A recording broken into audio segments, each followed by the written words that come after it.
नमस्कार मित्रों, मैं अरुण शर्मा आपके साथ एग्ज़ाम कोच के ऑनलाइन प्लेटफॉर्म पर हूँ और ये पॉलिटी की क्लास है, राज्य व्यवस्था की क्लास है और इसमें जो प्रीवियस क्लासेस हमारी हुई है उसमें हमने बहुत से टॉपिक्स कवर कर लिए हैं। आज हम एक नए टॉपिक के साथ आपके साथ जुड़ रहे हैं।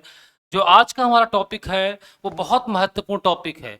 एग्ज़ाम में यहाँ से प्रश्न आते हैं, आर्टिकल्स के रूप में सीधे सीधे प्रश्न आ जाते हैं कि किस आर्टिकल में क्या है, और निश्चित तौर पे यहाँ से एक प्रश्न आपको देखने को मिल जाता है, क्योंकि करंट में जो घटनाएं भी चलती रहती हैं वो इसी भाग से जुड़ी हुई हैं। तो इसका नाम है मूल अधिकार। क्या है? मूल अधिकार। जो हमारा आज का टॉपिक है वो है मूल अधिकार। टॉपिक हमारा है मूल अधिकार।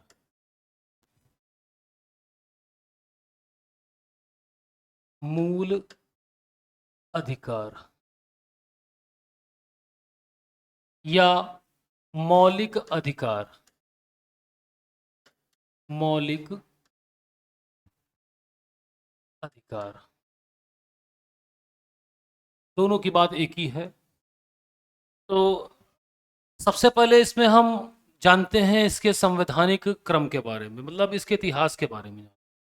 तो पहले मतलब मूल अधिकार या मौलिक अधिकार का मतलब है ये नैसर्गिक हैं, प्राकृतिक हैं, ये मूल हैं।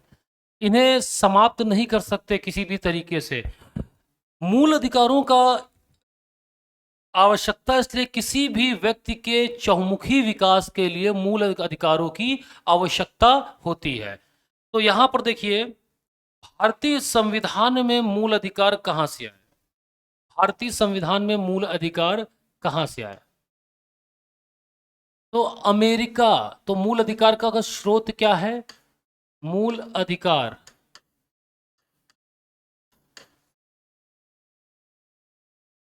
का स्रोत क्या है? कहाँ से आए हैं? अमेरिकी संविधान से। अमेरिका के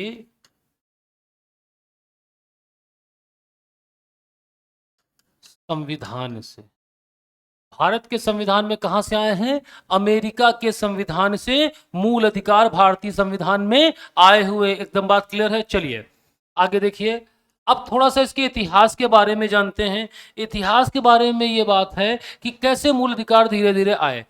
सबसे पहले बात करते हैं कि ये एनिबेशन के काल में ही आ चुके थे, लेकिन हम कांग्रेस की यहाँ बात करेंगे। 1928 में 1928 में नेहरू रिपोर्ट नेहरू रिपोर्ट में प्रस्ताव था। जो 1928 में नेहरू रिपोर्ट मोतीलाल नेहरू की अध्यक्षता में बनाई गई थी, उसमें मूल अधिकारों की बात की गई थी। उसमें मूल अधिकारों की बात की गई थी। अब इसके बाद कांग्रेस का अधिवेशन हुआ 1931 में। कब? 1931 में। उस अधिवेशन का नाम था कराची अधिवेशन। कराची अधिवेशन। कराची अधिवेशन, जिसकी अध्यक्षता किसने की थी? जिसकी अध्यक्षता की थी, अध्यक्ष थे सरदार पटेल। सरदार वल्लभ भाई पटेल। सरदार वल्लभ पटेल। और इसमें भी मूल अधिकारों के लिए प्रस्ताव को पारित किया गया था। तो एग्जाम में ध्यान रखिए, कई बार पूछा गया है, कई बार पूछा गया है। 1931 में कराची अधिवेशन कई बार पूछा गया है। फिर द्वितीय गोलमेज सम्मेलन 1931 में महात्मा गांधी भी जब गोलमेज सम्मेलन में गए तो उन्होंने भी मूल अधिकारों की बात की थी। उन्होंने भी मूल अधिकारों की बात की थी। चलिए अब आगे बढ़ते हैं। अब देखिए यहां पर ये बात की बात हो गई जब कांग्रेस अपने लिए मूल अधिकारों की बार बार बात कर रही थी। जब देश आज़ाद हो रहा था और संविधान सभा का गठन किया गया, जिसने हमारे देश के संविधान का निर्माण किया गया, तो उसमें क्या था? 1946 संविधान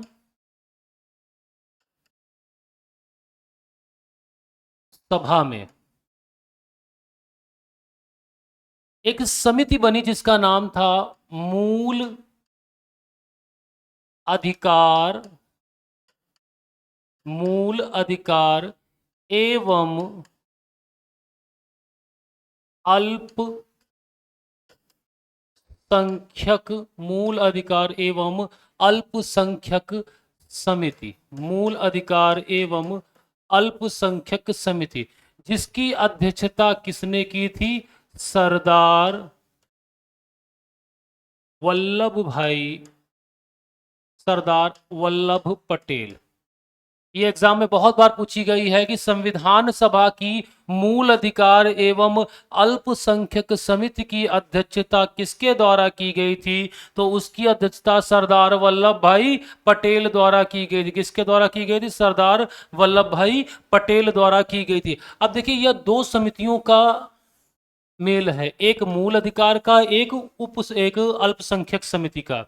तो इसमें जो दूसरी पहली समिति बनी, मूल अधिकार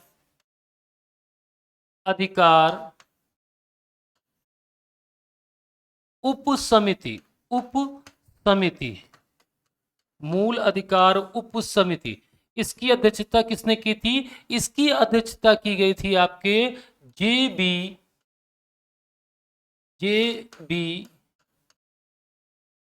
कृपलानी द्वारा। किसके द्वारा? जेबी कृपलानी द्वारा। एग्जाम में बहुत बार पूछी गई, आप ध्यान रखिएगा कि मूल अधिकार, ये दोनों समितियां पूछी गई हैं, ये दोनों समितियां पूछी गई एग्जाम में, ये दोनों समितियां पूछी गई हैं एग्जाम में। पहली पूछी गई है कि संविधान सभा की मूल अधिकार एवं अल्पसंख्यक समिति की अध्यक्षता किसने की थी? सरदार वल्लभ भाई पटेल ने। दूसरी बात, मूल अधिकार उप समिति की अध्यक्षता किसने की थी? वो की थी जेबी कृपलानी द्वारा। किसने की थी? जेबी कृपलानी द्वारा। चलिए आगे बढ़िए। अब यहां तक तो बात हो गई। अब संविधान में इसको क्या स्थान है? तो आप ध्यान रखिए, संविधान का भाग 3, संविधान का भाग 3,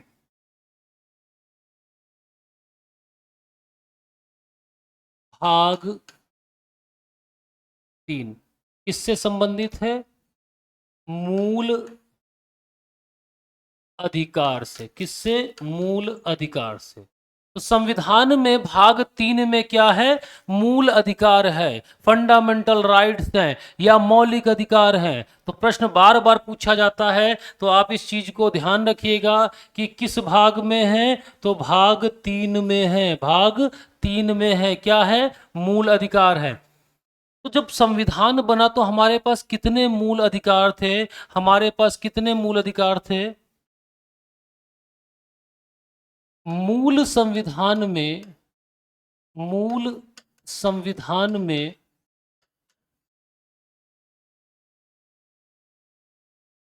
मूल अधिकारों की संख्या, मूल अधिकारों की संख्या कितनी थी?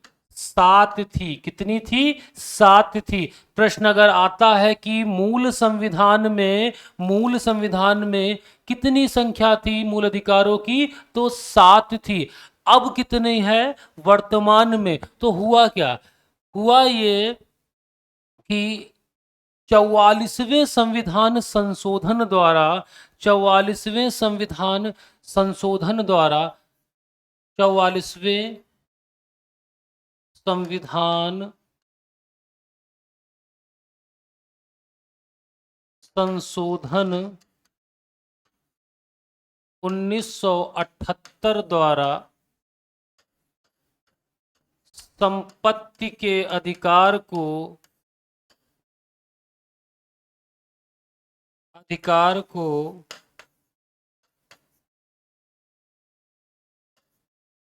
कानूनी अधिकार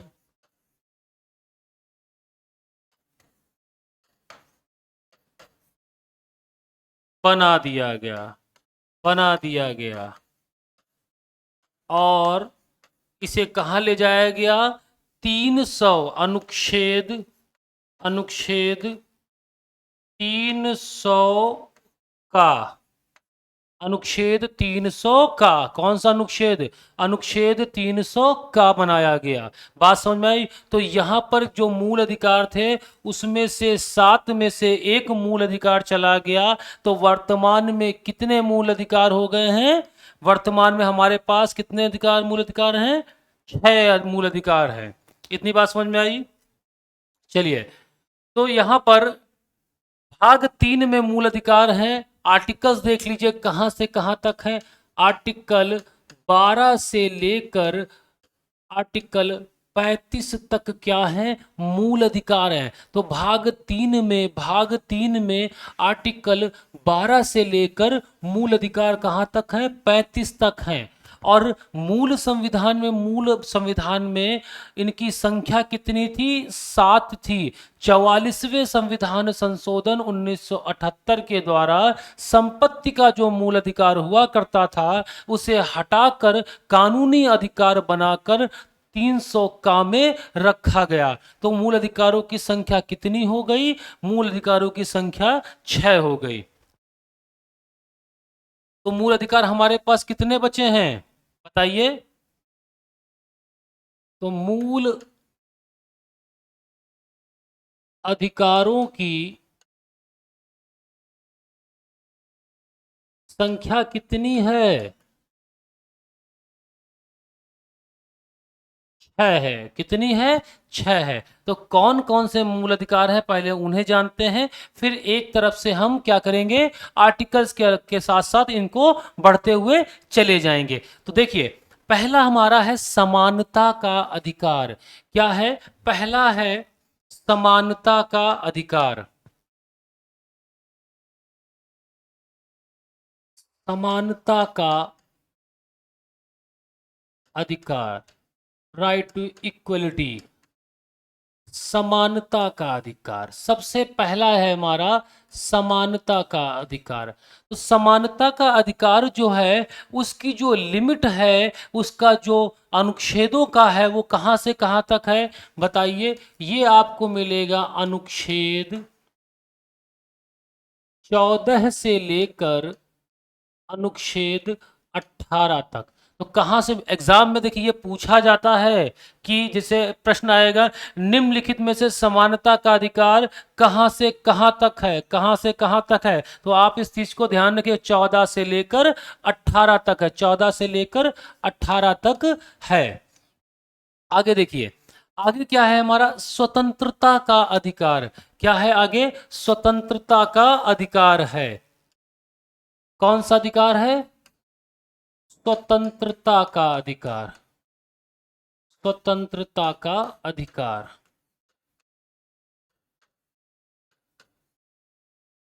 तो अगला जो हमारा मूल अधिकार है, फंडामेंटल राइट्स है, कौन सा है? स्वतंत्रता का अधिकार।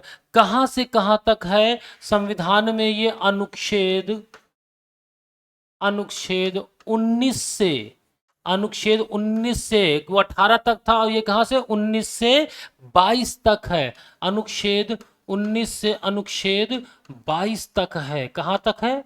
22 तक के। बात समझ में आ गई? हमारे दो अधिकार हो गए, एक तो समानता का अधिकार हो गया, दूसरा क्या हो गया हमारा? स्वतंत्रता अधिकार। अब अगला है तीसरा। तीसरा अधिकार कौन सा है? तीसरा है शोषण के विरुद्ध अधिकार। शोषण के विरुद्ध अधिकार कौन सा है? शोषण के विरुद्ध अधिकार।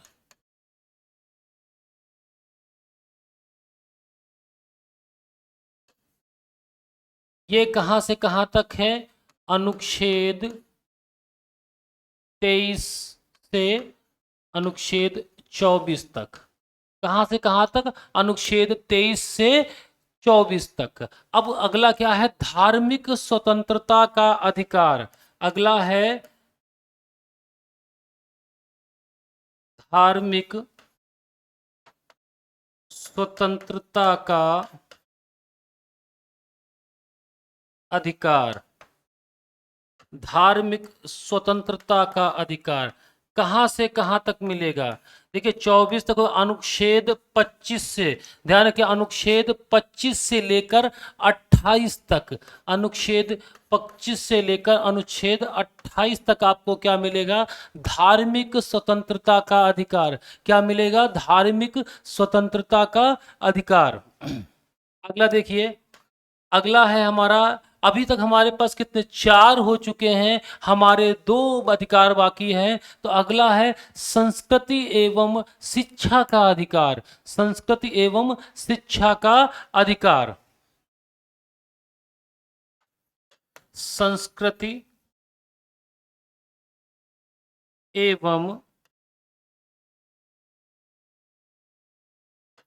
शिक्षा का अधिकार।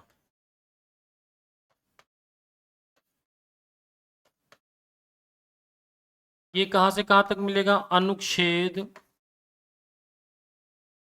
29, अनुच्छेद 29 और 30 में, अनुच्छेद 29 और 30 में।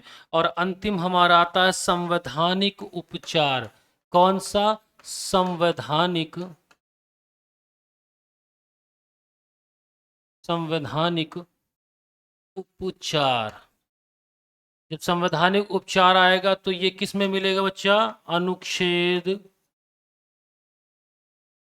32 में। किस में मिलेगा? अनुच्छेद 32 में। तो हमारे पास ये जो है, ये हमारे पास 6 मिलते हैं। क्या हमारे पास?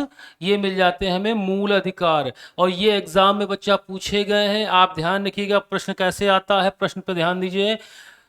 प्रश्न होगा कि निम्नलिखित में से स्वतंत्रता का अधिकार किस अनुच्छेद से संबंधित है? और आपको यह दे दिया जाएगा आगे।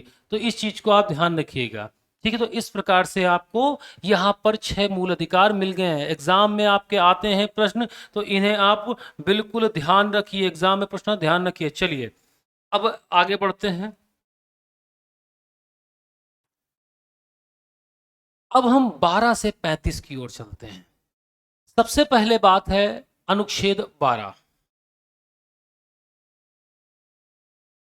आर्टिकल 12। अनुच्छेद 12, अनुच्छेद 12 में क्या है? राज्य की डेफिनीशन बताई गई है, राज्य की परिभाषा है। राज्य की परिभाषा, राज्य के बारे में बताया गया है। क्या बताया गया है? कि राज्य कौन होगा, राज्य में कौन कौन सम्मिलित होगा। देखिए मूल अधिकार वास्तविक रूप से राज्य से संरक्षण प्रदान करते हैं नागरिकों को। तो राज्य के अंतर्गत आएगा कौन कौन? तो राज्य के अंतर्गत रखा गया है भारत सरकार, भारत सरकार, संसद, राज्य सरकार,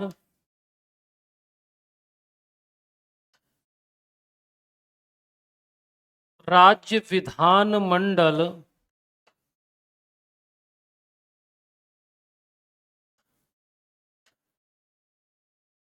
संसद, राज्य सरकार, राज्य विधानमंडल। भारत सरकार, भारतीय राज्य क्षेत्र के अंदर ऐसा कोई निकाय जो सरकार के नियंत्रण में हो, सरकार के नियंत्रण में हो। राज्य क्षेत्र में सरकारी नियंत्रण के निकाय,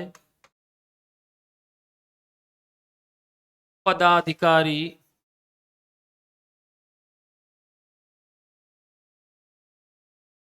सरकारी नियंत्रण के निकाय, पदाधिकारी, ये सभी चीजें कहाँ आती हैं? ये राज्य की डेफिनीशन के अंतर्गत आ जाती हैं। बात समझ में आ रही है?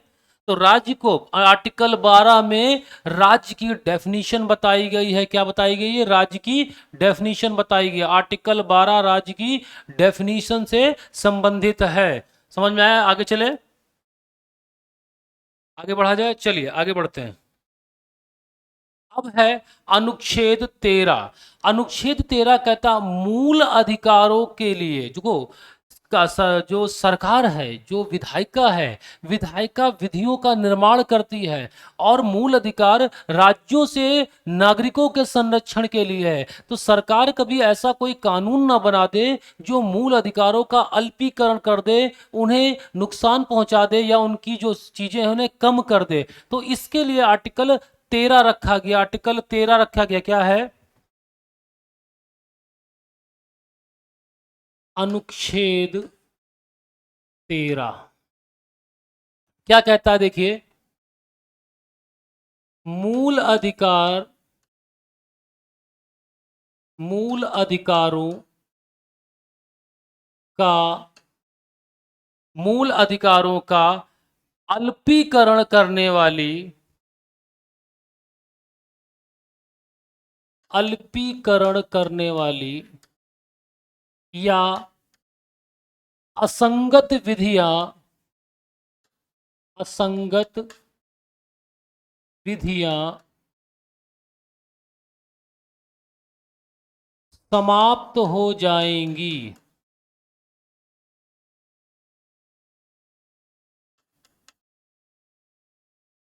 यही है कोर्ट की, जो सुप्रीम कोर्ट है इसमें, हाई कोर्ट है, ये इसकी जो न्यायिक समीक्षा, न्यायिक पूर्वालोकन की पावर है यहीं से आती है। आर्टिकल 32 और आर्टिकल उधर हाई कोर्ट की। तो कहा गया है कि जो विधियां बनी हैं, इसका पूरा यह है कि जो विधि बनी है अगर वो मूल अधिकारों का अल्पीकरण करती या उनके लिए असंगत है तो वह विधि स्वतः ही समाप्त हो जाएगी, या उतना भाग, यानी या उस विधि का उतना भाग समाप्त हो जाएगा जितना भाग मूल अधिकारों का अल्पीकरण करता है। तो बात समझ में आई? आर्टिकल 13 क्या कहता है? आर्टिकल 13 कहता है मूल अधिकारों का अल्पीकरण करने वाली विधियां स्वतः ही समाप्त हो जाएंगी। इसे ही कहते हैं कोर्ट की, न्यायालय की न्यायिक पूर्वालोकन की शक्ति। इसको ही कहा जाता है न्यायिक पूर्वालोकन की शक्ति। चलिए, इतनी बात समझ में आए। अब आगे बढ़ते हैं, अब धीरे धीरे इसमें आगे बढ़ते हैं हम। अब अपने आर्टिकल्स पे आते हैं। पहला देखिए क्या है, अनुच्छेद 14 है। अब हम समानता के अधिकार को उठा रहे हैं। पहला मूल अधिकार, 6 में से जो पहला मूल अधिकार है वो है समानता का अधिकार। और वो कहता है आर्टिकल 14, विधि के समक्ष समानता या विधियों का समान संरक्षण। क्या है? विधि के समक्ष समानता, विधि के समक्ष समानता। विधि के समझ, कानून की दृष्टि में सभी समान हैं। तो इसमें क्या है देखिए, राज्य सभी के को किसी के साथ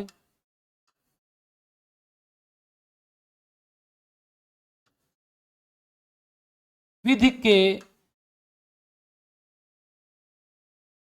समक्ष समानता और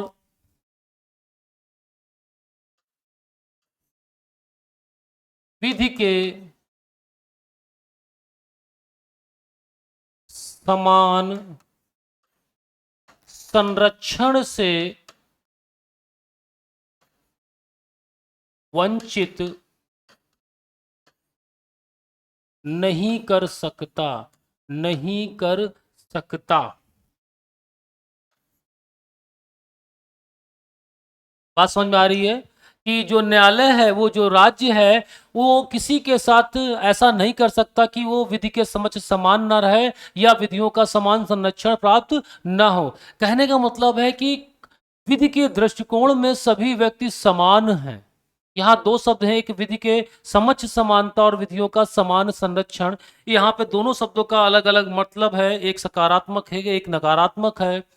तो बात समझ में आ रही है। तो पहला जो है वो है विधि के समक्ष समानता। एग्जाम में कई बार ये प्रश्न पूछा गया है, तो आप इस चीज को ध्यान रखिएगा, एग्जाम में यहां से प्रश्न आते हैं। चलिए अब आगे देखते हैं।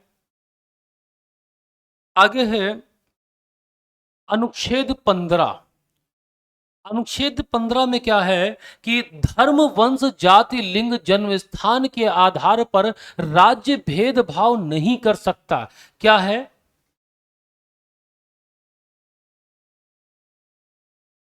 अनुच्छेद 15। धर्म, जाति, लिंग, मूल, जन्म स्थान कि राज्य जो है धर्म, जाति, लिंग, मूल और जन्म स्थान के आधार पर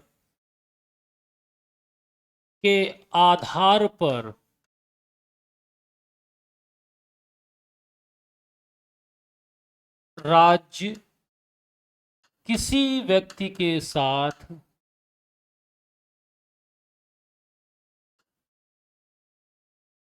भेदभाव नहीं कर सकता।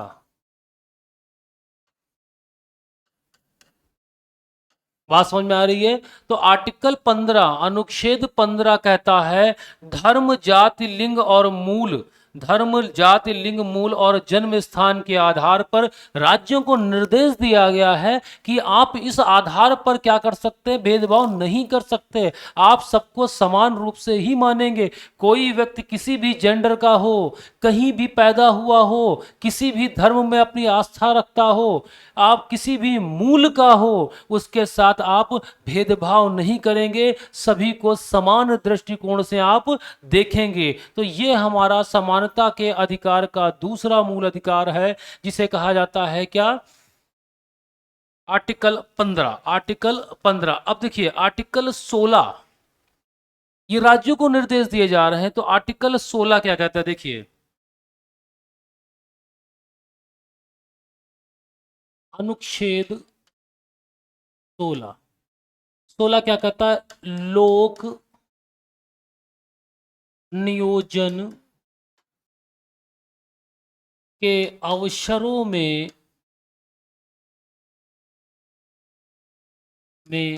समानता।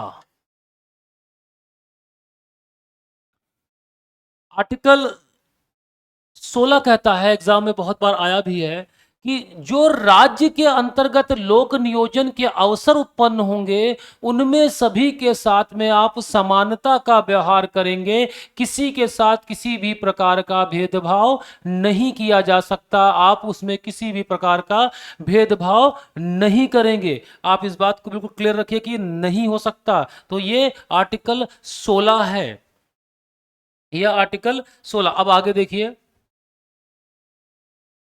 अनुच्छेद 17, बहुत बार एग्जाम में पूछा गया है। देखिए अनुच्छेद 17 बहुत बार एग्जाम में पूछा गया, तो आप इसे ध्यान रखिएगा। क्या है? अस्पष्टता का अंत। क्या है? अस्पष्टता का अंत। अस्पष्टता का अंत कहने का मतलब यह है कि छुआछूत के आधार पर जो भेदभाव करते हैं, भेदभाव प्रतिषेध है। क्या है? प्रतिषेध है। कोई व्यक्ति किसी के साथ छुआछूत के आधार पर भेदभाव नहीं कर सकता। ऐसा नहीं है कि किसी व्यक्ति को सार्वजनिक स्थानों पे आप नहीं जाने दे सकते, सार्वजनिक चीजों का प्रयोग करने से मना कर सकता है, ऐसा नहीं। अस्पृश्यता का अंत यानी छुआछूत का अंत अनुच्छेद 17 में है। कई बार एग्जाम में पूछा गया है, तो आप इसको बिल्कुल अपने दिमाग में रखिए कि बिल्कुल ये प्रश्न एग्जाम में आते हैं। छुआछूत के आधार पे आप नहीं कर सकते। अगला है अनुच्छेद 18।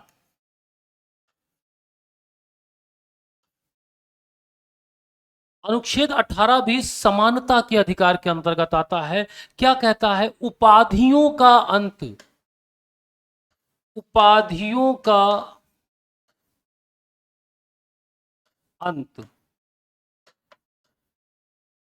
पहले के समय में उपाधियां मिलती थीं, और उपाधियां जब मिलती हैं तो कुछ विशेषाधिकार भी मिल जाते हैं, और समानता के अधिकार में कोई विशेषाधिकार नहीं है। तो उपाधियों का अंत कर दिया गया। जो उपाधियां ब्रिटिश काल में दी जा रही थीं, उन सारी उपाधियों का क्या कर दिया गया? अंत कर दिया गया। केवल सैन्य एवं विश्वविद्यालय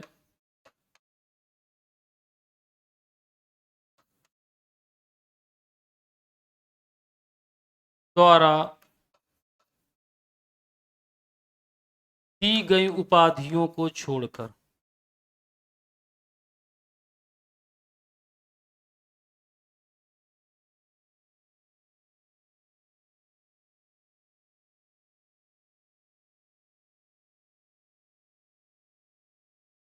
दी गई उपाधियों को छोड़कर। इतनी बात समझ में आई?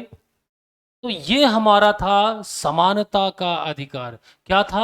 समानता का अधिकार। आर्टिकल 14 से लेकर आर्टिकल 18 तक पहला मूल अधिकार, जिसमें 14 है, 15 है, 16 है, 17 है और 18 आते हैं। जिसमें से 14 एग्जाम में कई बार पूछा गया है, 16 आया है, 17 आया। ये तीन जो आर्टिकल्स हैं वो एग्जाम में बार बार रिपीट होते रहे। 14, 16 और 17 कई एग्जामों में ये रिपीट हुए, तो आप इन चीजों को ध्यान में रखेंगे। अब आगे बढ़ते हैं। आगे क्या है? स्वतंत्रता का अधिकार। क्या है? स्वतंत्रता का अधिकार। अगला जो हमारा मूल अधिकार है वो है स्वतंत्रता का अधिकार। क्या है? स्वतंत्रता का अधिकार। स्वतंत्रता का अधिकार कहां से कहां तक है? 19 से लेकर 22 तक है। कहां तक है? 19 से लेकर 22 तक। अनुच्छेद 19 से अनुच्छेद 22 तक क्या है? स्वतंत्रता का अधिकार है। अनुच्छेद 19 से लेकर अनुच्छेद 22 तक क्या है? स्वतंत्रता का अधिकार है। तो हम पहले बात करते हैं। पहला जो है 19, वाक एवं अभिव्यक्ति की स्वतंत्रता। अनुच्छेद 19 क्या है? वाक एवं अभिव्यक्ति की स्वतंत्रता का अधिकार। देखिए यहां पर वाक, बोलने का अधिकार, अभिव्यक्ति की रिप्रेजेंट करने का अधिकार, इस बारे में रखा गया। और ये अपने आप में बहुत सी स्वतंत्रताओं को लेकर चलता है। क्या है? पहला, भाषण एवं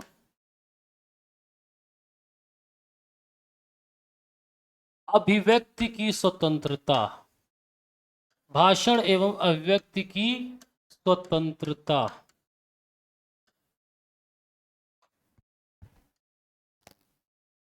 भाषण एवं अभिव्यक्ति की स्वतंत्रता,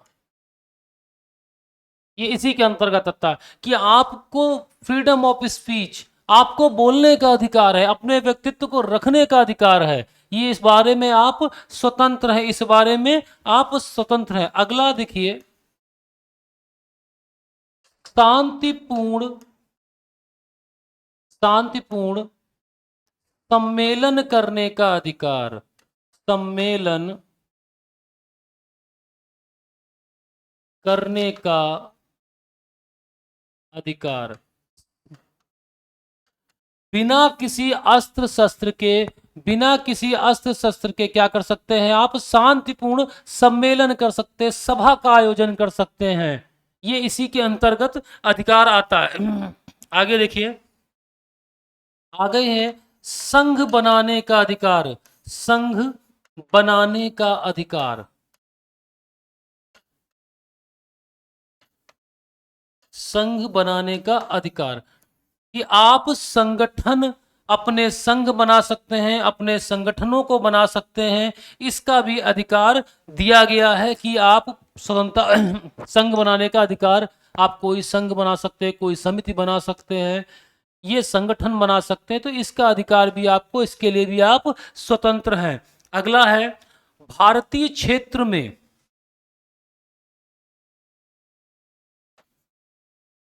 भारत के राज्य क्षेत्र में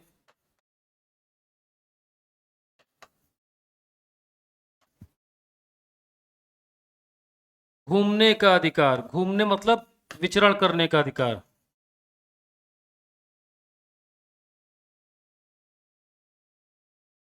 आप संपूर्ण भारत के किसी भी क्षेत्र में बिना रोक टोक के घूम सकते हैं, लेकिन कहीं कहीं पे ये चीज़ें लागू हैं, जहां पर मिलिट्री का इंस्टॉलेशन है या कोई प्रतिबंधित क्षेत्र है, तो वहां पर ये चीज़ें लागू नहीं होती हैं।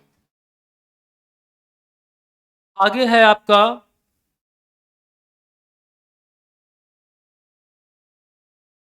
भारत के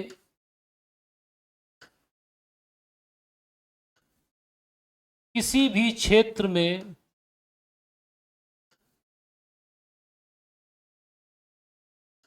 निवास करने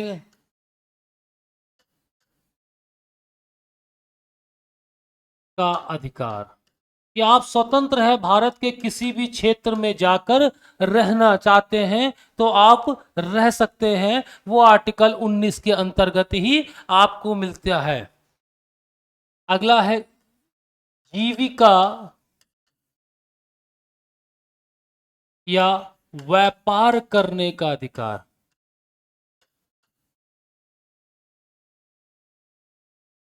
अपनी जीविका को जीने के लिए आप किसी भी प्रकार का व्यापार करना चाहते हैं तो आपको वो अधिकार या वह स्वतंत्रता दी गई है, आपको वो अधिकार और वह स्वतंत्रता दी गई है।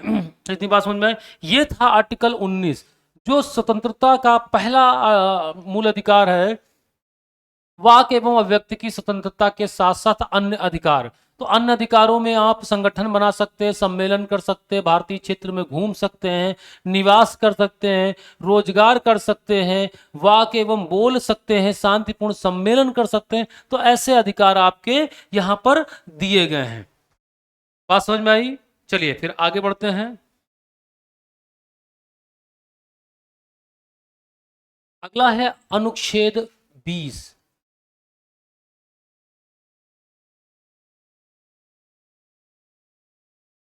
देखिए 19 जो है आर्टिकल, वो एग्जाम के दृष्टिकोण से इम्पोर्टेंट है, कई बार वो पूछा गया, बार बार रिपीट भी होता रहता है, तो आप उस चीज को ध्यान रखेंगे। अगला है 20, अपराधों के लिए दोष सिद्धि के संबंध में संरक्षण। अगर किसी व्यक्ति से अपराध हो जाता है तो उसे भी कुछ अधिकार दिए गए हैं। क्या अधिकार दिए गए हैं? पहला है भूतलक्षी विधियों से संरक्षण। क्या है पहला? भूतकाली दांडिक विधियों से संरक्षण, मतलब ऐसा कोई अपराध हुआ है और उस अपराध के समय कोई पुरानी विधि जो कानून बना है पुराना उस दंड के लिए, तो उस दंड के अनुसार कि आप उसको पनिशमेंट नहीं दे सकते, वर्तमान में उस दंड के लिए जो विधि बनी होगी उसी विधि के अनुसार आप उसे दंडित कर सकते हैं। अगला है दोहरे दंड से संरक्षण। इसी में दोहरे दंड से संरक्षण क्या है? दोहरे दंड से संरक्षण, दोहरे दंड से संरक्षण मतलब किसी व्यक्ति को दो बार दंड नहीं दिया जा सकता। क्या है? दो बार दंड नहीं दिया जा सकता, एक ही अपराध के लिए दो बार दंडित नहीं कर सकते। और अगला है अपने ही विरुद्ध, अपने ही विरुद्ध गवाही देने से संरक्षण, अपने ही विरुद्ध गवाही देने से संरक्षण। बात समझ में आई कि किसी व्यक्ति को अपने ही खिलाफ आप गवाही देने के लिए नहीं कह सकते। तो ये विधियां बनाई गई हैं कि अपराधों के लिए दोष सिद्धि के संबंध में संरक्षण। आर्टिकल 20, और ये इंपॉर्टेंट है। 20 इंपॉर्टेंट क्यों है? क्योंकि मूल अधिकार आपातकाल के समय या निरस्त नहीं होता है, आपातकाल के समय या निरस्त नहीं होता है। आगे देखिए, आगे आता है अनुच्छेद 21। 21 बहुत व्यापक है। अनुच्छेद 21 क्या है? देखिए, अनुच्छेद 21 21, अनुच्छेद 21 क्या कहता है? प्राण एवं दैहिक स्वतंत्रता, जीवन जीने का अधिकार। क्या है? प्राण एवं दैहिक स्वतंत्रता का संरक्षण, प्राण एवं दैहिक स्वतंत्रता का संरक्षण। प्राण एवं दैहिक स्वतंत्रता का क्या है? संरक्षण है। प्राण एवं दैहिक स्वतंत्रता क्या? संरक्षण। या इसे कहा जाता है जीवन जीने का अधिकार, जीवन जीने का अधिकार।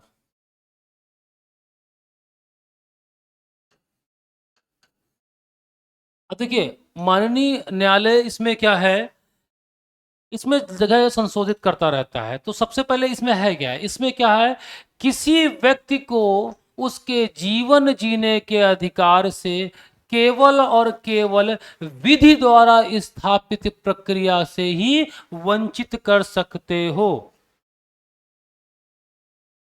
किसी व्यक्ति को जीवन जीने के अधिकार से केवल विधि द्वारा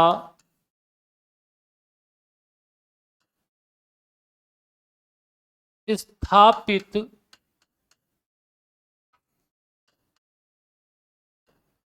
प्रक्रिया से ही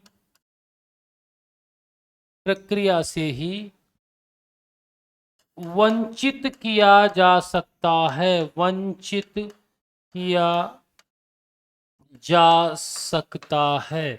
क्या वंचित किया जा सकता है? बात समझ में आ रही है? ऐसा नहीं है कि आप उसको जो कानूनी प्रक्रिया है उसके अनुसार ही उसके प्राणों को ले सकते हैं, उससे वंचित कर सकते हैं, अन्यथा और कोई रास्ता नहीं है कि आप किसी को जीवन जीने से वंचित कर दे। अब देखिए, समय समय पर इसमें बहुत सी चीजें जोड़ी गई, वो एग्जाम में आती हैं। क्या है?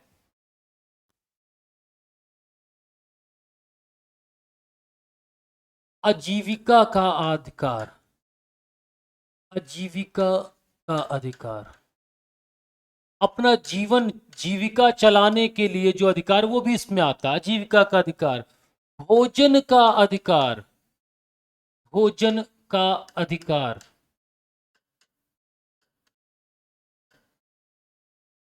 निजता का अधिकार, निजता का अधिकार, स्वास्थ्य का अधिकार,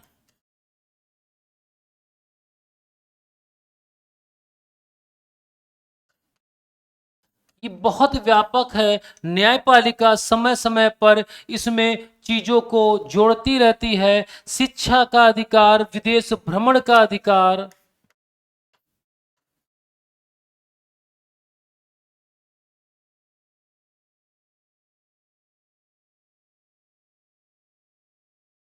विदेश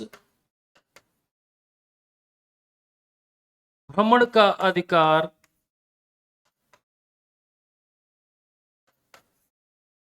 आदि, ऐसे चीजों को इसमें सुप्रीम कोर्ट ने समय समय पर क्या किया है, सम्मिलित कर दिया है 21 में। ये जो प्राण एवं दैहिक स्वतंत्रता का, जो प्राण एवं दैहिक स्वतंत्रता का आपका आर्टिकल है, स्वतंत्रता का अधिकार है। बहुत बार एग्जाम में पूछा जाता है, इंपॉर्टेंट है। क्यों? आपातकाल के समय 20 और 21 कभी भी निरस्त नहीं हो सकते। शेष अनुच्छेद, शेष मूल अधिकार क्या होते हैं, निरस्त हो जाते हैं। अगला है अनुच्छेद 21 का शिक्षा का अधिकार, शिक्षा का अधिकार। देखिए, मूल संविधान में ये नहीं था तो ये जोड़ा गया। क्या जोड़ा गया? ये जोड़ा गया 86 संविधान संशोधन द्वारा जोड़ा गया। क्या है? 6 वर्ष से लेकर 14 वर्ष तक की बच्चों की को का शिक्षा का अधिकार। 6 वर्ष से लेकर 14 वर्ष तक के बच्चों की निशुल्क शिक्षा। क्या? निशुल्क शिक्षा। इतनी बात समझ में आ रही है? 6 वर्ष से लेकर 14 वर्ष तक की आयु के बच्चों के लिए निशुल्क शिक्षा का अधिकार रखा गया है। समझ में आ रही है बात को? और ये 45 में था, आर्टिकल 45 डीपीएसपी में था। उसको बाद में क्या किया गया, मूल अधिकार बना दिया गया। क्या किया गया? बाद में इसको मूल अधिकार बना दिया गया। आगे बढ़ा जाए, चलिए आगे देखिए क्या है। 22, कुछ दशाओं में गिरफ्तारी के विरोध में संरक्षण।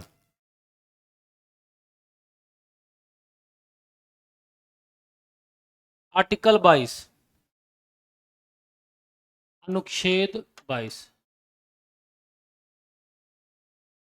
कुछ दशाओं में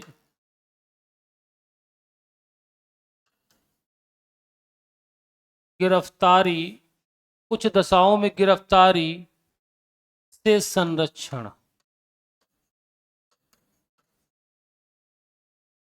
देखिए, यहां पर दो तरह की गिरफ्तारी होती है, एक दंडात्मक होती है, एक निरोध होती है। यानी किसी ने कोई दंड किया है तो वह कोई अपराध किया गया है तो उसको गिरफ्तार किया जाता है। लेकिन अगर कोई व्यक्ति अपराध करने की आशंका है कि यह अपराध कर सकता है तो उसे सेफ्टी प्रिकॉशन के तौर पर क्या किया जाता है, उसे अरेस्ट कर लिया जाता है, कुछ नज़रबंद कर दिया जाता है। ऐसा आपको देखने को मिलता होगा। तो आर्टिकल 22 में ये है। तो यहां तक तो हम पहुंच गए हैं, स्वतंत्रता के अधिकार को हमने कंप्लीट कर लिया है। अब हमारे पास जो आगे है वो है हमारा अगला, शोषण के विरुद्ध अधिकार। 23 और 24 क्या है? शोषण के विरुद्ध अधिकार।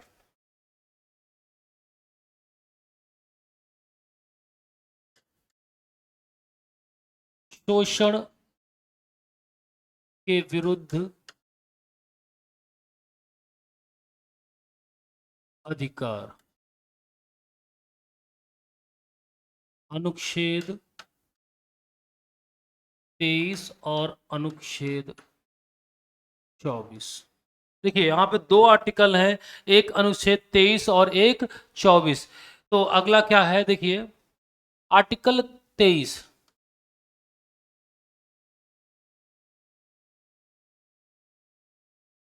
मानव के जो मानव है उसका जो व्यापार किया जाता है, बलात् श्रम किया जाता है, उसको प्रतिषेध किया गया। क्या? मानव के बलात् श्रम, बलात् श्रम एवं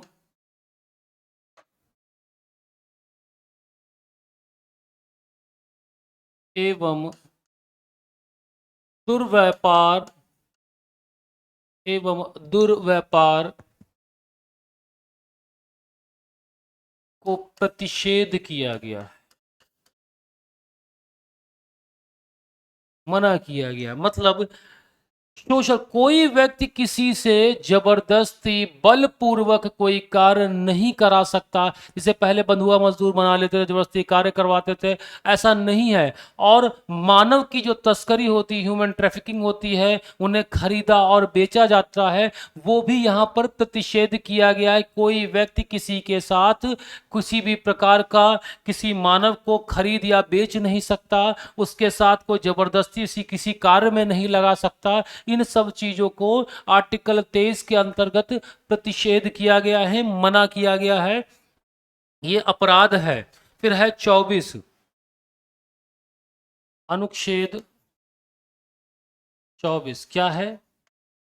अनुच्छेद 24 क्या है? बच्चों के लिए है, बाल श्रम के लिए है।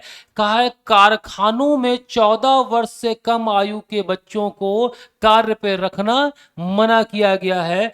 आयु के बच्चों को रखना मना किया गया है। क्या? कारखाना में 14 वर्ष से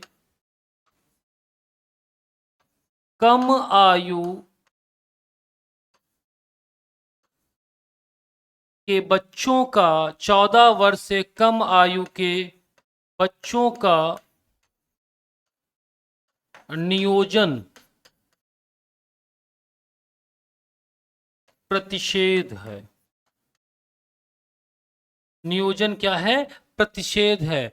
14 वर्ष से कम आयु के बच्चों का जो उसमें नियोजन किया था, उन्हें कार्य पे लगाया जाता है, इसकी मनाही है, इसे नहीं किया जाता। देखिए, कारखाना या वे जोखिम वाले स्थान जैसे माइंस हो गई, या कोई ऐसा उद्योग लगा है जहां पर लापरवाही से चीज़ें बहुत ज़्यादा हानिकारक हो सकती हैं, वहाँ पर इन बच्चों को किसी कार्य में नहीं लगा सकते। 14 वर्ष से कम आयु के बच्चों को नहीं लगा सकते कार्य में, ये मना किया। यानी बाल श्रम को ये मना करता है। बात समझ में आया? 24, ठीक है। यहां तक हम पहुंच चुके हैं, 24 तक हमारे। अब हमारे 3 मूल अधिकार हो चुके हैं। अब हमारे पास 3 और बचते हैं मूल अधिकार। एक तो धार्मिक स्वतंत्रता है, शिक्षा, सांस्कृतिक और मूल अधिकार, सॉरी संवैधानिक उपचार। तो अगला है धर्म की स्वतंत्रता, यानी धार्मिक स्वतंत्रता का अधिकार।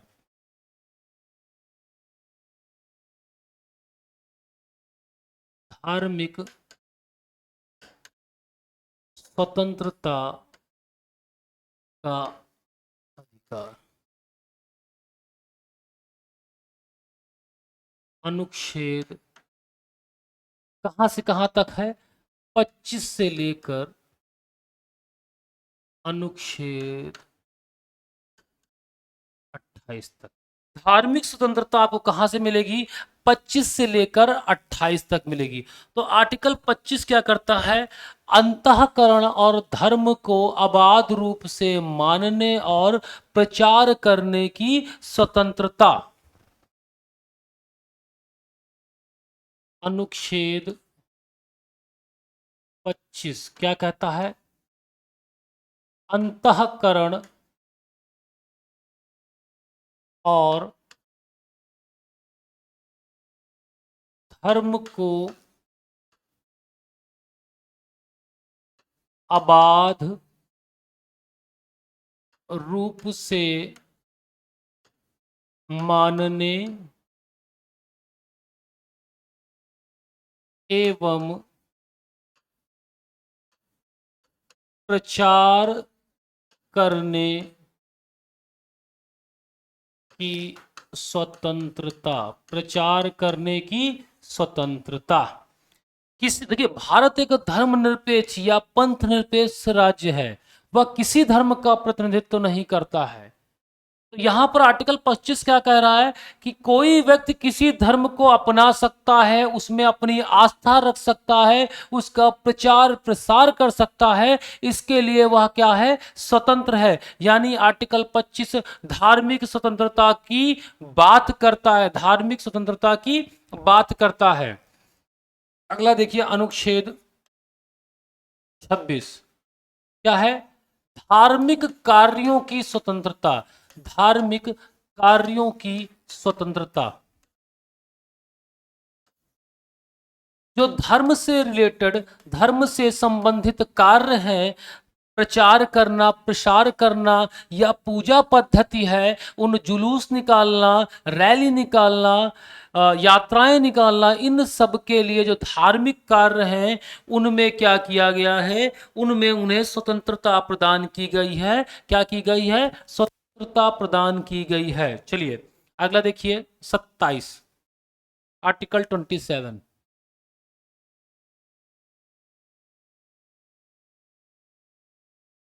आर्टिकल 27 राज्य को यह निर्देश दिया गया है कि किसी व्यक्ति को ऐसे टैक्स देने के लिए बाध्य नहीं कर सकते जिनके द्वारा जो पैसा कलेक्ट हुआ है, जो राशि आई है, उसका प्रयोग किसी विशिष्ट धर्म के प्रचार और प्रसार में खर्च किया गया जाए। क्या है, किसी व्यक्ति को, किसी व्यक्ति को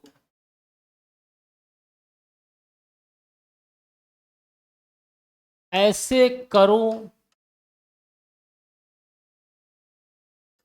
को देने के लिए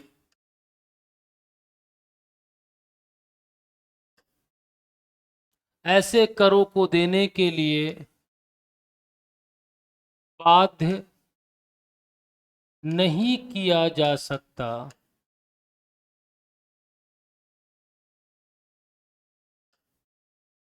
जिसका प्रयोग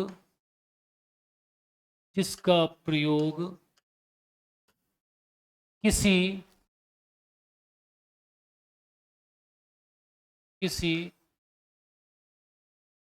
विशिष्ट धर्म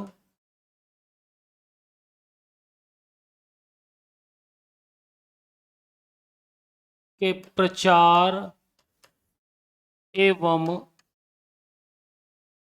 वृद्धि के लिए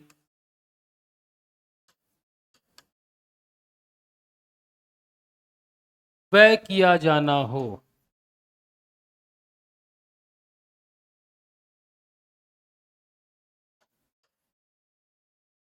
बात समझ में आ रही है कि राज्य किसी व्यक्ति को ऐसे कर देने के लिए बाध्य नहीं कर सकता जिसका प्रयोग वह किसी विशेष धर्म के वृद्धि और पालन या पोषण में खर्च करे उसमें। ठीक है, इतनी बात ये आर्टिकल 27 कहता है। फिर आर्टिकल 28 कहता है धार्मिक शिक्षा और उपासना। क्या कहता है, कुछ शिक्षा संस्थानों में धार्मिक उपासना और धार्मिक शिक्षा की स्वतंत्रता। क्या कहता है अनुच्छेद 28 क्या कहता है, कुछ संस्थानों में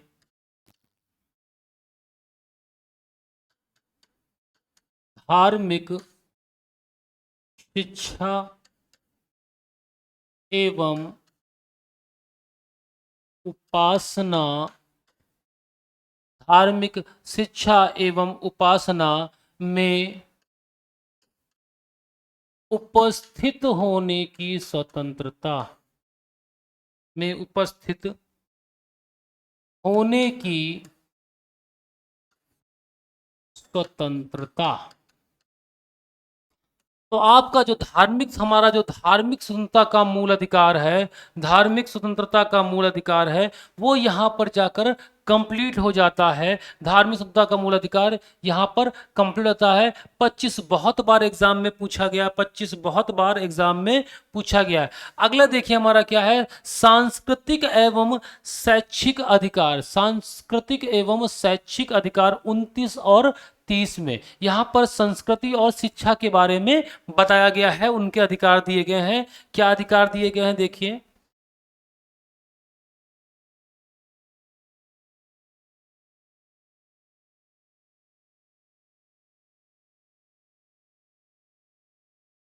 संस्कृति कल्चर एवं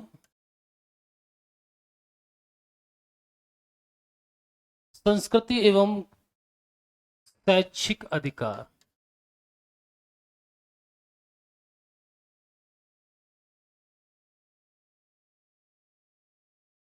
कहां से कहां तक है, अनुच्छेद 29 और 30। अनुच्छेद 29 और 30। 29 कहता है अल्पसंख्यक वर्गों को अपनी विशेष लिपि भाषा को संरक्षित करने का अधिकार। क्या है 29,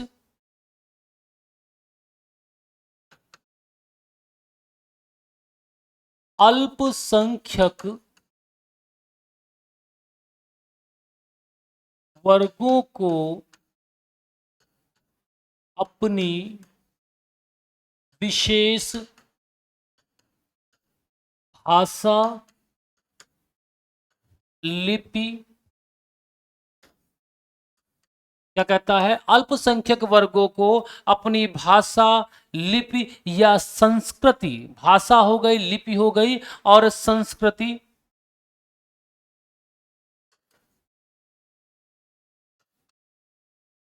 को बनाए रखने का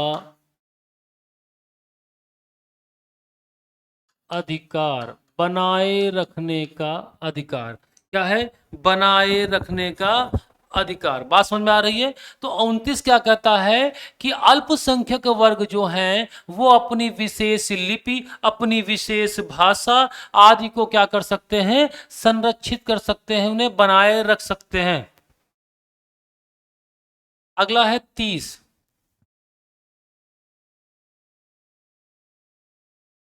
अल्पसंख्यक अल्पसंख्यकों को अल्पसंख्यकों को शिक्षा संस्थानों की स्थापना, शिक्षा संस्थानों की स्थापना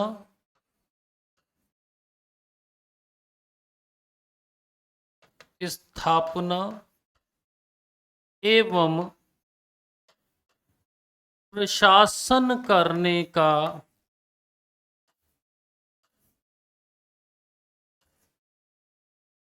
प्रशासन करने का अधिकार। जो अल्पसंख्यक वर्ग हैं उन्हें अपने जो शिक्षा संस्थान हैं उन्हें स्थापित करने का, उन पर प्रशासन करने का उन्हें यह अधिकार दिया गया है। तो हमारे 5 मूल अधिकार कंप्लीट हो गए, हमारे 5 मूल अधिकार कंप्लीट हो गए हैं। एक मूल अधिकार हमारा बचता है, उस मूल अधिकार पे चर्चा करके हम आगे की बुक की क्लास को कंटिन्यू करते हैं। तो ये क्या है,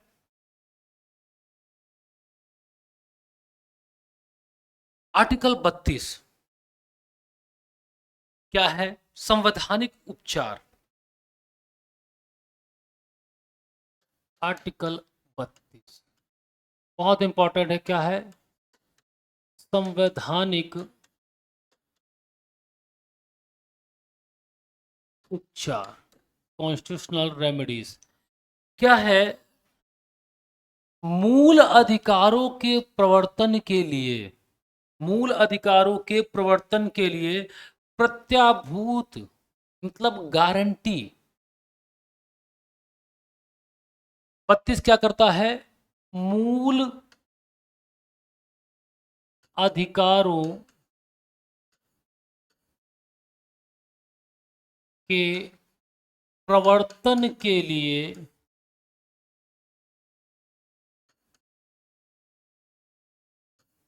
गारंटी देता है। गारंटी प्रदान करता है।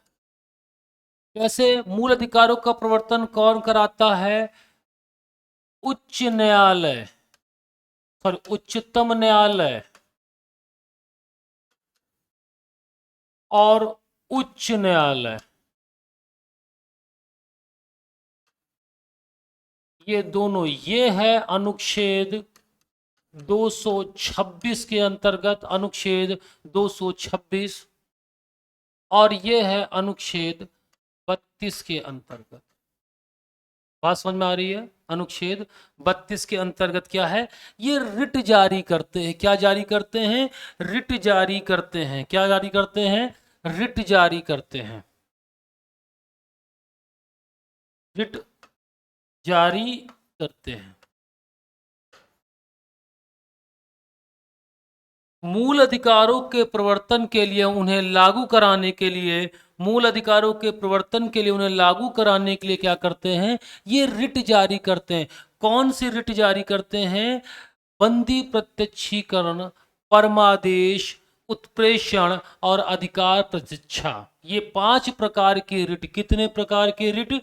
5 प्रकार की रिट जारी करते हैं। 5 प्रकार की रिट जारी करते हैं। कितने प्रकार की? 5 प्रकार की रिटों को ये जारी करते हैं। तो ये हमारा जो टॉपिक था मूल अधिकार।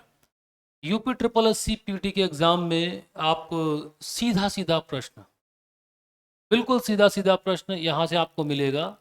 तो इन प्रश्नों को आप आसानी से करेंगे। आर्टिकल्स को आप ध्यान में रखिए।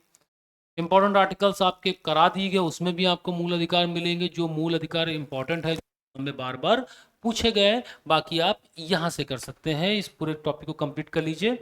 मिलते हैं अगली क्लास में। धन्यवाद।